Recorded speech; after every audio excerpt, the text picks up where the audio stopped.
So we have a saying, a little Silat goes a long way. Yeah? So with Silat masters, in particular traditional masters, it's about quality rather than quantity. We rather have a few shining candles that can illuminate a dark room than many candles that have no luster and no light. Would you describe Silat as a street fighting martial art or a weapons martial art, or what sort of thing is it? Silat is a holistic martial art because of the influences it had from so many different cultures. Mm-hmm. One day you go to Silat class, it looks like karate. Another day you go to Silat class, it looks like jazz dancing. There's a dance element. It's colourful, it has music. Another day you go, it looks like judo, grappling. Another day you go, it looks like boxing, striking. Another class you may have looks like Thai boxing or Taekwondo. It's not that those arts were brought in. It's just the influence of the mindset of the people, of those cultures. So Japanese is very militaristic, very disciplined. Ippon, one hit kill, destruction within their karate. This got also brought into Silat, the mentality, the mindset. When the Malays had interrelations in ancient times with Japanese in Han Tua's time. Now that's another story, you know? The Chinese Kung Fu, you know? It's not that Chinese Kung Fu was brought in, but when the people intermarried, especially royalty at that time, the children that they had, and the royal bodyguards, they exchanged knowledge. So some of the Kung Fu over there, the Kung Tao, becomes Silatified. That's what's called Kung Tao.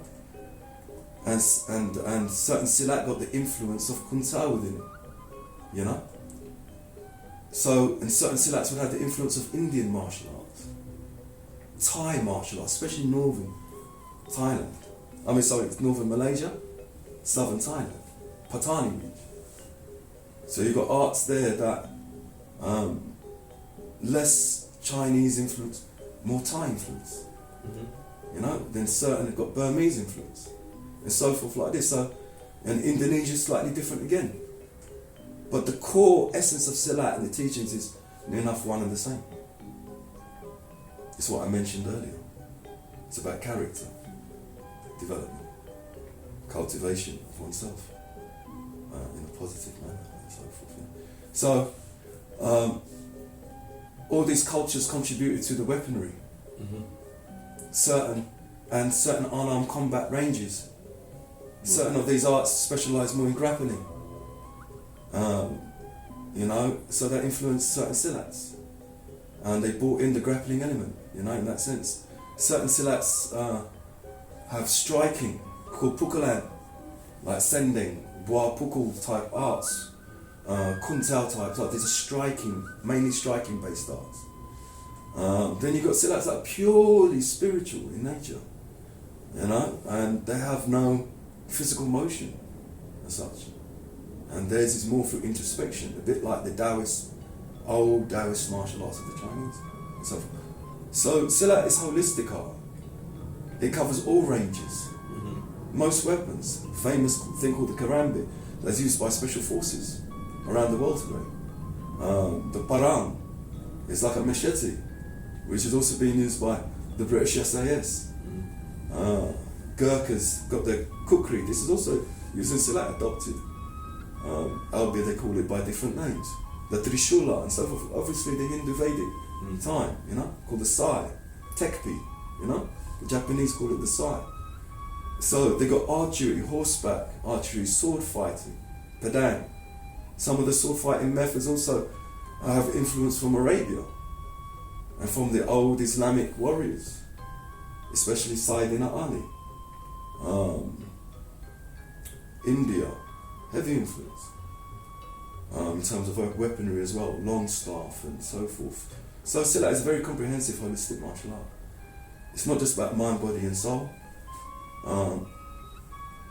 It can stem from Silat Pendita, which means Silat of the hermits that lived in the jungles and the mountains. Silat Kampong, Silat of the villages, Mhm. and battlefield Silat. The battlefield Silat and the hermit Silat is more what I focus on. Okay, so Silat Bendita and battlefield Silat. So, yeah, that's the answer really. It's holistic, comprehensive, covers all ranges, as mind, body and soul, can satisfy most who come with correct intention, those who come to, I wouldn't say Silat is the best art, but I would say it's a very complete art. So if you're looking at an art, they help you to complete yourself,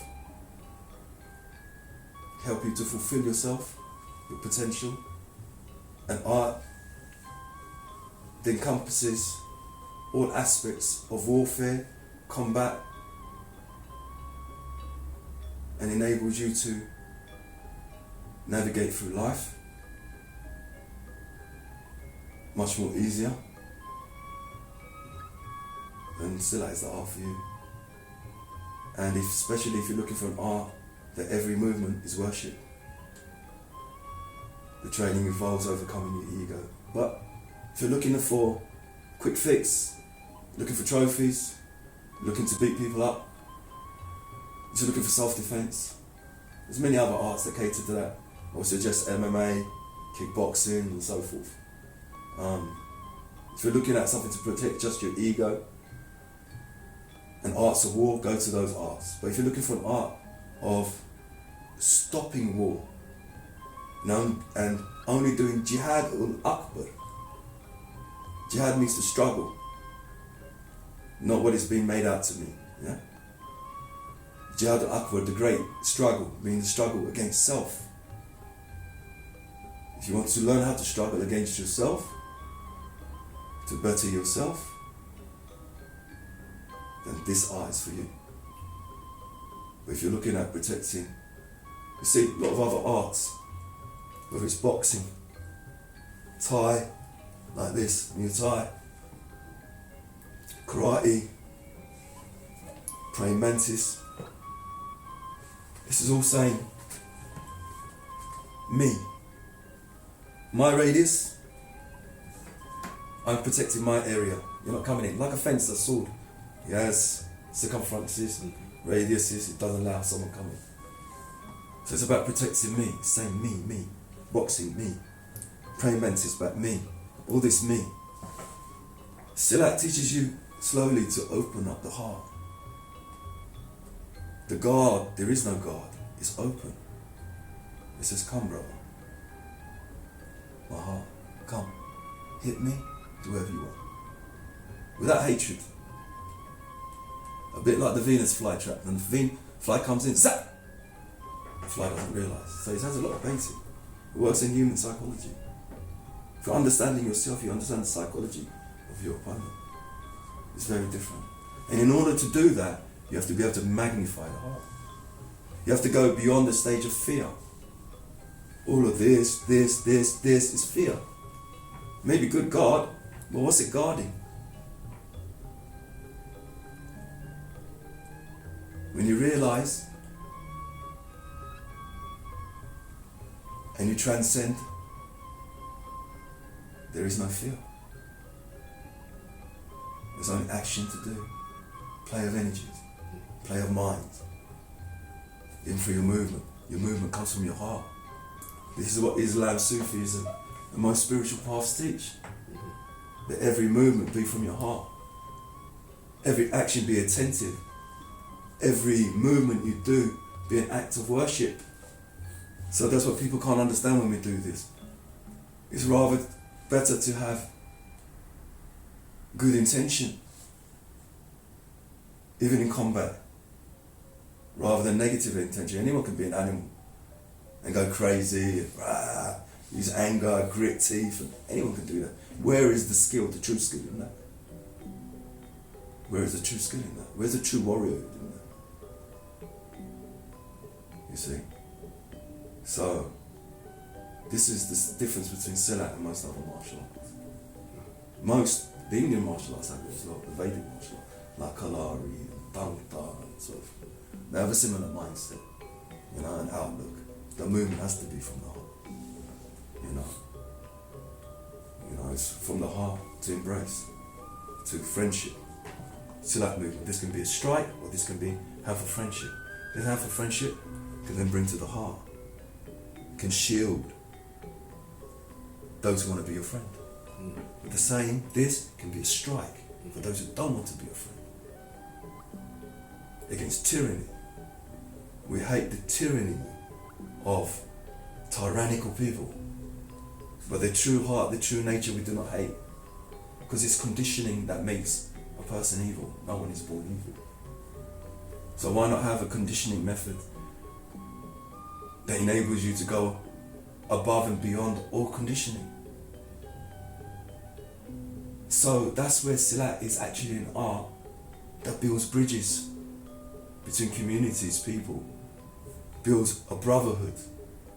It seeks a bridge, like Wing Chun builds a bridge to make friendship. It is not about destroying a bridge. So it's not an art, even though it's a battlefield art. It's like a contradiction, but it's not a contradiction, it's a paradox. And the paradox is this, that it's an art of stopping war. And it's geared towards an idealism in the future where there is no wars. It's an ideal, but isn't a good ideal to work towards as individuals and as collectives. So henceforth, this is the difference between Silat and other arts and why I choose to do Silat. The Chinese internal martial arts, like Bagua, Xingyi, Tai Chi, are also very good in this sense, especially if you can find a teacher that has all-round knowledge to do with the ethics, the spirituality, the philosophy. Because without philosophy, martial arts is just a fighting method, a combat method. UFC, this and that. It's not humane. True martial arts came from religion, spirituality, be it Shaolin, you know, temple, be it the Gurukul ashrams, be it the old Sufi khanqahs, dargahs. It came from spirituality. And the beauty of Silat, what it has to offer the modern community of martial artists and humanity, is to reinstill that spirituality and that philosophy that will bring so much more meaning to martial arts. Because martial arts in general, and religion and spirituality has had so much bad press.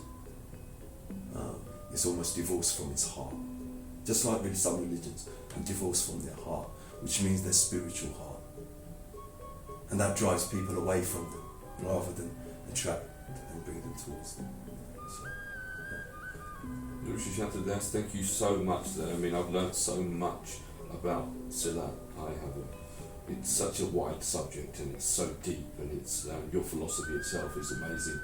I hope that we can speak again soon and maybe talk about other parts of your learnings in life and demonstrations maybe.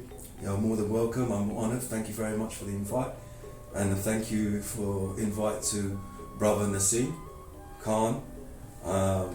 It was his idea and his request that I do this for the benefit of the Ummah and to build bridges between different communities, especially here in the UK, especially through martial arts and spirituality. And I hope everyone's had a brief introduction and a brief insight into what I do and what I teach, and I hope it brings benefit to the community at large. Thank you very much. Thank you. Thank you. Thank you, ladies and gentlemen, for today. Khuda Hafiz, Sat Sri Akal, Namaste, Hare Krishna. Hare Krishna, Assalamu Alaikum, Khuda Hafiz, and Sat Sri Akal. Thank you. Thank you.